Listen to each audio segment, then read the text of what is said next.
then we have a fan favorite by any measure, Ryan Fitzpatrick, with us. Greg Cody, I know we enjoyed this portion of the Dolphin experience when he would come in. He's a part of Amazon's coverage, and we're happy to have him on with us. Got some questions about your career, Ryan, and thank you for joining us. But if you heard any of what Mike was railing against, just your expert opinion on what we can expect to get on Amazon from Ryan Fitzpatrick on that late game situation last night. Yeah, that one was really tough to watch. And, I was sitting there. I was actually screaming at the TV at Buck and Aikman because they had showed earlier Russell Wilson run off the field, and he was doing his little clap, like he was like, okay, let's make this field goal. And then there was no reference to it. And I think everybody was in such disbelief to see McManus run out there on 4th and 5 for the timeouts not to be taken. And then my biggest question, too, I don't know if it was talked about after, was why the timeouts were being taken on the kneel downs. I don't know if he thought they had another one or what was going on there, but it was obviously probably not the right situation, but a botched situation for Denver and a botched opportunity. I want to talk to you about some of the stories in your career. Can you give me one? Aaron Rodgers tells a great story of Kyle Vanden Bosch chasing him and just screaming, I'm going to kill you, I'm going to kill you. Do you have some cocktail party story that Ryan Fitzpatrick tells about some guy being just a lunatic on the other side of the ball and chasing you around?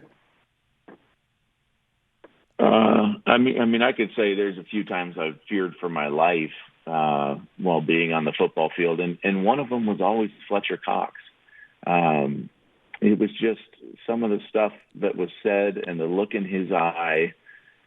It was just, being intimidated on the football field wasn't really something that happened a whole lot. But, when he was like hitting me or laying on top of me, the sweet nothings that he was whispering into my ear always got me going a little bit. Well, put us there. You line up, and is it the night before you're thinking about Fletcher Cox? Is he snorting? You know how strong he is. He's coming right up the middle. What's he doing? What's he saying? Give us a little bit. I don't know if it's about what he's saying more than the manner and the anger in which he's saying it. To be able to see the steam coming off of his head and out of his nostrils. It's one of those things where the night before, when you're having your team meal, you sit with the linemen, you get them the extra dessert if you want it. You're really nice to them and just casually mention, hey, let's make sure we block Fletcher tomorrow. Does Ryan Fitzpatrick, having played so many years, have any kind of recurring football dream that actually creeps into his sleep or nightmare?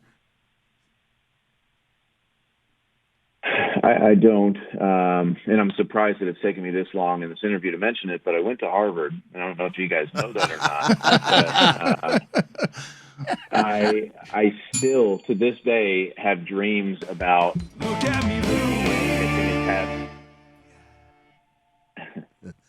No, we shouldn't have done that to you. The timing was terrible. We're so interested in being look at me, Louie, ourselves that we didn't even get to your story. We just interrupted it. Play it for him again. Look at me, Louie. All right, now tell your story. You went to Harvard, and what happened? It's over now, guys. We ruined it. No, you deserve that, Mike. You deserve that. I will not apologize. We don't get that story now. He was going to give us a good story about what his recurring dreams are like, or nightmare. It's late to class or something, isn't it? Yeah, well, maybe I'll tell it Thursday night. You'll have to tune in, All right. You can find Ryan Fitzpatrick as part of the Prime Video Thursday Night Football team. It kicks off Thursday. What's going to be different about the way you do it, Ryan? Because you've always been a fun personality. You seem to enjoy what it is you're doing a great deal, except when you're wearing a Jets uniform. What are we going to get from you? I think for me, and the reason that this was such a unique opportunity for me, it's Thursday night and it's something new. Amazon is, I think it's the first time since Fox in '94 that a new network or way to watch football is happening for the NFL. So to be a part of that from the ground up really excites me. And then the crew I'm working with, Carissa Thompson, Tony Gonzalez, And Richard Sherman. I mean, Sherman has been a lot of fun so far just to go back and forth with. I think I just have a unique perspective having played on 9 teams and 17 seasons and seeing it all kinds of different ways. You know, the relationships that I have, the things I'll be able to tap into because of those relationships and my perspective. I'm hoping that viewers find it very interesting. Ryan, what would you identify as the most fun you had? One season, one team. The beginning of the year, Buffalo. It's funny because it's never been a whole season. Beginning of the year, 2011, Buffalo. The beginning of the year in Tampa when I was playing for Jameis, and then a surprising one, but it's true. 2019, that back half of the year in Miami. The team that was supposed to be the worst team in football ever assembled, that was 0-7. For us to finish 5-4, we had a lot of fun those last 9 weeks. Can it now be said that Brian Flores loved you and hated Tua? Well, I actually, before I get yelled at by Brandon Marshall and Nick Mangold, have to throw in the 2015 season, just the first 16 weeks, not week 17 of the Jets. That was a great time too. Ryan, who was the quarterback that... Cody. What? Cody. Greg didn't even care. Cody, hold on a second and don't let him wiggle away from the question I just asked him. Okay. Eurostep. Follow up. What was the question? I don't even remember what you said. It must have been a good one. Go ahead, ask yours, Greg. No, go ahead. Yeah, yours was so good, it demands a follow-up, apparently. Greg wasn't listening either. You want to ask my question for me? No, it's only you could ask it. I mean, it was so perfect. Did Brian Flores indeed love you and hate Tua? I don't know. He benched me. We beat San Fran 43-17, and then we beat New York 24-0, and then I got benched. So I don't know that there was a huge love affair with me. What was the benching that you thought was most unfair? Was it that one? Yeah, I think in my career that was the one where, I just kind of scratched my head a little bit. The team that I felt like we had, the way that we had performed the last year going into that year, and kind of the role we had gotten on, that one, I knew. Look, and I talked about this a ton, but it's like they drafted Tua. I knew Tua was going to be the guy at some point, but there was just no reason to insert him into the lineup at that point.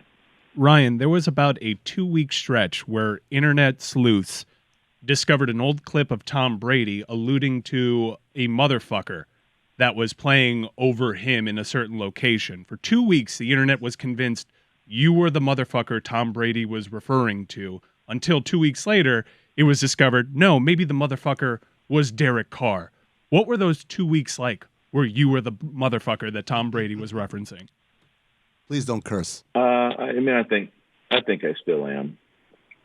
I think I still am that guy. But if you go back to that again, that's before the 2019 season, where the Dolphins are trying to assemble a roster that is going to help them get a better draft pick the next year. So it's not like that was going to be an attractive situation for Tom anyway.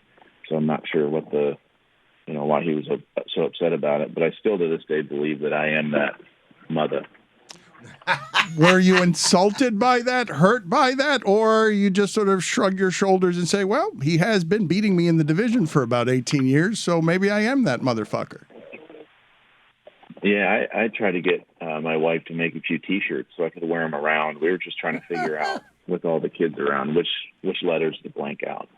It sounds like you're more offended at the thought of you not being the motherfucker than being the motherfucker. I like it. It's a good nickname. Ryan, was there ever a point in your long career where you were more frustrated than you were backing up Tua? Was there another quarterback where you looked at it and said, well, Jets, wow, I should be starting? No, his Jets experience was pretty damn terrible.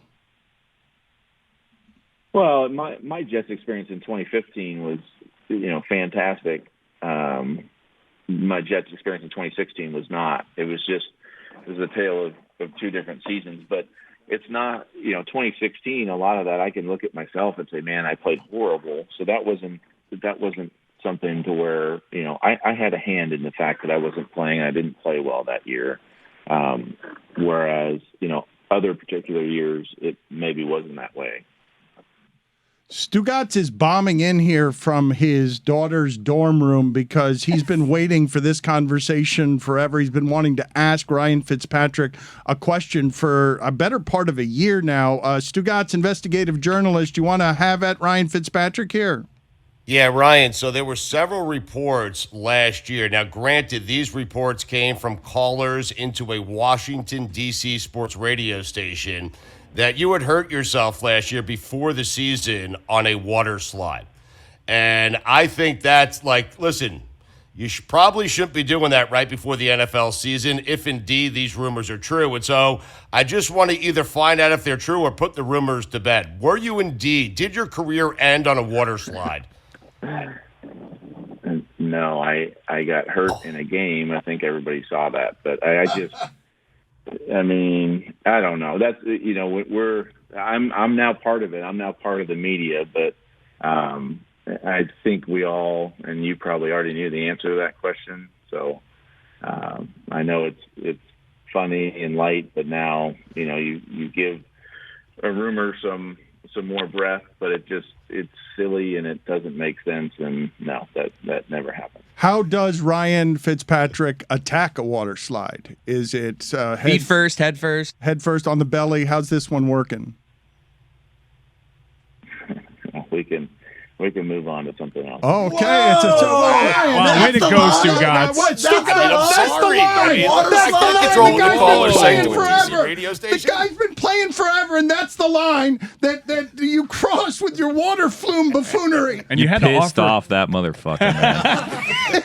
He just no commented us on the water flume. You also had to give your opinion that you shouldn't be on a water slide over the season. What kind of opinion is that? Especially the big bowl right before the season, the big bowl water slide. Dangerous. This is where you fouled it up. Fitzpatrick, you were shirtless at a Bills game recently. You have no cares. You are why is that the line?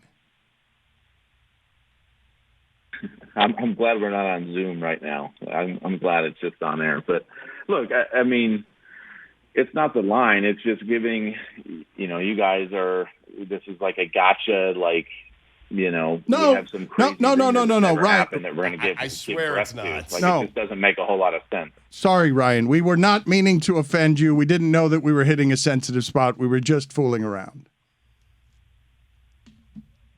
Thank you. Okay. We will let you go on that note. Our apologies, Ryan. We did not mean to foul up what was otherwise a fun interview. Our apologies for Stugotz being here for a couple of seconds, asking a question on behalf of the audience and offending you. We did not mean to do that. All right. Have a good day, guys. All right. Great efficiency by Stugotz. Wow. Stugotz, that's a hard-hitting journalist. Uncomfortable moment nominee. Nominee. Lock it in. Yeah, seriously. He says that he wishes he'd seen us on Zoom. Look at me. Let that be the awkward moment that goes viral. I'm always looking for one of those. Let that be the awkward one that goes viral. Le Batard Show offends Fitzpatrick with water flume question as Le Batard is dressed as a, I'm not going to tell Amin and Greg Cody what I'm dressed as because they don't know. It's Show Enough, right? From Barry Gordy's The Last Dragon.